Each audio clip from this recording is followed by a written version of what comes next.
Dear student अस्सलाम वालेकुम। जैसा कि आज हमारा टॉपिक है अल्काइन।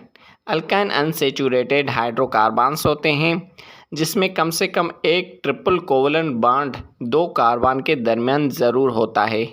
जनरल फार्मूला अल्काइन का क्या है? CnH2n-2। जितने कार्बन के एटम होंगे डबल पर हाइड्रोजन के एटम होंगे, लेकिन -2 हाइड्रोजन एटम करने पड़ेंगे तो फिर वो अल्काइन बनेगा।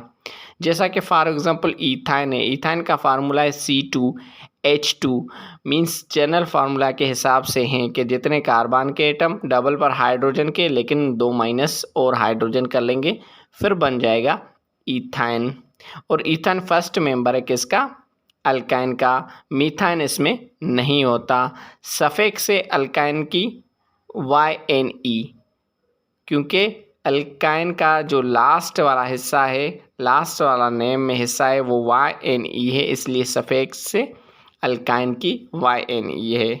हर मेंबर में YNE ऐड करना पड़ेगा। It is also known acetylene. इसको हम एसिटाइलिन भी कहते हैं क्योंकि इसका पहला मेंबर जो है ईथाइन है, मींस एसिटाइलिन है, इसलिए हम इसको अल्काइन कहते हैं। फैमिली मेंबर दूसरे कौन से हैं? ईथाइन, प्रोपाइन, ब्यूटाइन, पेंटाइन।